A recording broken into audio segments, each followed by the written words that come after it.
सोचिए, एक साइंटिस्ट कुछ बोरिंग नंबर्स चेक कर रहा है, पेजेस पलट रहा है, ऊपर से नजर गुजार रहा है और अचानक एक एंट्री पर उसकी नजर रुक जाती है। कुछ ऐसा जो पहले कभी नहीं देखा था, कुछ ऐसा जो होना ही नहीं चाहिए था। उसने हाथ में रेड पेन उठाया और उस एंट्री को सर्कल किया और मार्जिन में सिर्फ एक ही लफ्ज लिखा, वाओ।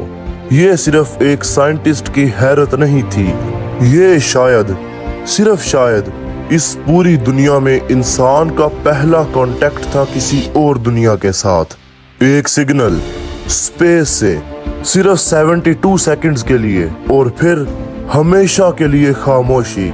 46 इयर्स गुजर चुके, आज भी कोई नहीं जानता ये सिग्नल कहां से आया, किसने भेजा था या कुछ और था। तारीखी मंजर की वीडियोस में एक बार फिर से खुशामदीद। पहले थोड़ा पीछे चलते हैं। इंसान हमेशा से ये जानना चाहता रहा है कि क्या हम इस कायनात में अकेले हैं या कोई और भी है, किसी और सितारे के पास, किसी और दुनिया पर जो हमारी तरह सोच सकता हो, महसूस कर सकता हो। 1973 में ओहियो स्टेट यूनिवर्सिटी ने इस सवाल का जवाब ढूंढने के लिए एक टेलीस्कोप को एक खास मिशन पर लगा दिया। SETI यानी स्पेस में किसी और जिंदगी की तलाश। इस टेलीस्कोप का नाम था बिग ईयर, एक ऐसा डिश एंटीना जो फुटबॉल ग्राउंड से भी बड़ा था और रात दिन आसमान की तरफ कान लगाए बैठा था। इसका काम था रात दिन आसमान के हर हिस्से को सुनते रहना और अगर कोई अजीब सिग्नल आए, कुछ जो नॉर्मल कुदरत से मैच ना करे, तो उसे रिकॉर्ड करना। सालों तक बिग ईयर सुनता रहा, आसमान खामोश रहा, कुछ नहीं मिला। फिर आई 15 अगस्त 1977 की रात और सब कुछ बदल गया। बिग ईयर टेलीस्कोप सैगिटेरियस यानी कौस बुर्ज की सीमत से आने वाली रेडियो वेव्स रिकॉर्ड कर रहा था। अचानक एक सिग्नल आया, ऐसा सिग्नल जैसा पहले कभी नहीं आया था। नॉर्मल सिग्नल्स 1 या 2 की इंटेंसिटी पर होते हैं। ये सिग्नल इतना ताकतवर था कि कंप्यूटर स्क्रीन पर 6EQUJ5 जैसी एंट्री दर्ज हुई। अपनी पीक पर इंटेंसिटी 30 से भी ज्यादा, जैसे कोई दूर से पूरी ताकत से चिल्लाया हो। और फिर सिर्फ 72 सेकंड्स में, 72 सेकंड्स में वो सिग्नल गायब हो गया। टेलीस्कोप का दूसरा हिस्सा जो कुछ मिनट बाद उसी जगह से गुजरा, उसने कुछ नहीं पकड़ा, जैसे कुछ था ही नहीं। उस रात किसी को खबर भी नहीं हुई। डाटा कागज पर प्रिंट हुआ, स्टैक हो गया और वहां पड़ा रहा। दिन गुजरते रहे। कुछ दिन बाद डॉक्टर जेरी रहमान, एक एस्ट्रोनॉमर जो बिग ईयर के लिए वॉलंटियर काम करते थे, अपनी रूटीन में प्रिंटेड डाटा चेक करने बैठे। पेजेस पलट रहे थे, नंबर्स देख रहे थे, जब अचानक उनकी नजर उस एंट्री पर पड़ी, 6EQUJ5। रहमान ने फौरन रेड इंक में उस कोड को सर्कल किया और मार्जिन में एक लफ्ज लिखा, वाओ। रहमान ने बाद में कहा, बिना सोचे मैंने वाओ लिख दिया। यही वो लफ्ज था जिसने इस सिग्नल को हमेशा के लिए एक नाम दे दिया, द वाओ सिग्नल। लेकिन ये वाओ सिर्फ एक एक्साइटिंग डिस्कवरी नहीं थी, ये एक ऐसा राज था जो तब से आज तक हल नहीं हुआ। अब ये समझना जरूरी है कि ये सिग्नल इतना अहम क्यों था, क्योंकि सिर्फ ताकतवर होना काफी नहीं। इस सिग्नल की फ्रीक्वेंसी लगभग 1420 मेगाहर्ट्ज थी, जो हाइड्रोजन लाइन फ्रीक्वेंसी के करीब है। ये बहुत अहम है क्योंकि साइंटिस्ट मानते हैं कि अगर कोई एलियन सिविलाइजेशन किसी दूसरी दुनिया से कांटेक्ट करना चाहे तो वो इस फ्रीक्वेंसी पर सिग्नल भेजेंगे। क्यों?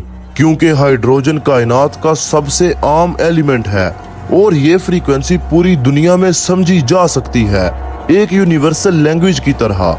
साइंटिस्ट इस फ्रीक्वेंसी को वाटर होल कहते हैं, एक ऐसा क्वाइट स्पॉट जो इंटरस्टेलर कम्युनिकेशन के लिए आइडियल समझा जाता है। दूसरी बात ये कि सिग्नल नैरो बैंड था, यानी ये सिर्फ एक ही फ्रीक्वेंसी पर था, जो कुदरती सिग्नल्स में कम होता है।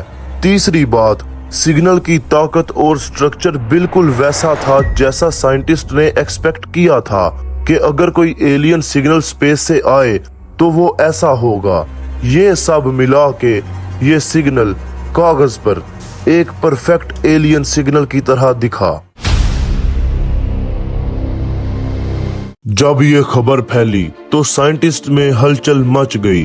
बिग ईयर ने दोबारा उस जगह से आसमान को सुनना शुरू किया, बार बार महीनों तक। दूसरी ऑब्जर्वेटरीज ने भी अपने टेलीस्कोप्स उस सिमत मोड़ लिए। सिग्नल दोबारा कभी नहीं आया। 1994 में, 2001 में, 2002 में, 2020 में बार बार कोशिश की गई, लेकिन वो 72 सेकंड्स दोबारा नहीं मिले। और यहाँ एक और दिलचस्प बात, ये सिग्नल लगभग मिडनाइट को रिसीव हुआ था और कुछ घंटे बाद एल्विस प्रेस्ले का इंतकाल हो गया। ये सिर्फ एक कोइंसिडेंस है, लेकिन इस कहानी का एक यादगार हिस्सा बन गया।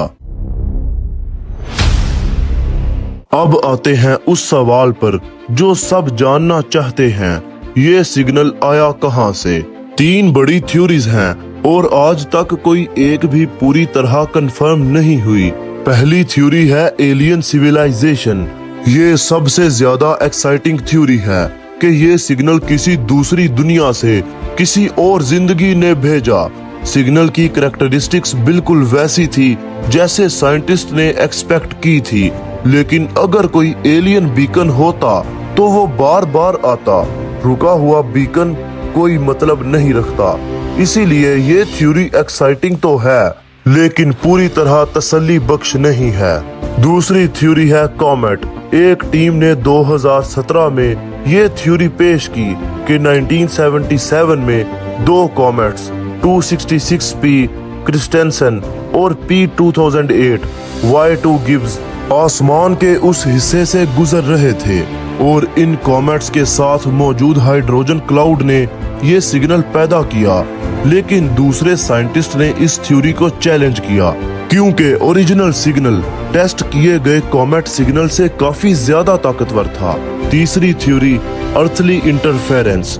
कुछ लोग कहते हैं कि शायद ये कोई जमीन पर से आने वाला सिग्नल था जो गलती से टेलीस्कोप ने पकड़ लिया, लेकिन बिग ईयर की डिजाइन्स इस तरह के थे कि जमीन से आने वाले सिग्नल्स को फिल्टर कर सके, और सिग्नल सिर्फ एक फीड हॉर्न पर आया, दूसरे पर नहीं, जो इस थ्योरी को कमजोर करता है। यानी 3 थ्योरीज, 3 सवाल और कोई जवाब नहीं। 40 साल यानी 46 ईयर्स गुजर चुके हैं। टेलीस्कोप्स और भी ज्यादा ताकतवर हो गई हैं, साइंटिस्ट और भी ज्यादा ट्रेंड हैं, लेकिन वो 72 सेकंड्स आज भी एक राज हैं। शायद ये किसी और जिंदगी की आवाज थी जो एक बार आई और फिर खो गई।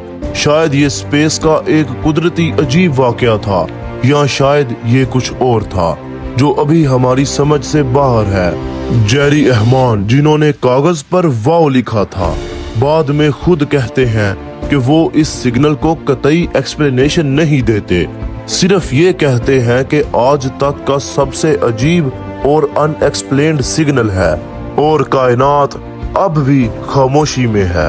अगर आपको ये वीडियो पसंद आए तो चैनल को सब्सक्राइब करें और बेल आइकन जरूर दबाएं, क्योंकि आगे हम ऐसे ही और तारीखी वाकयात आपके सामने लाएंगे।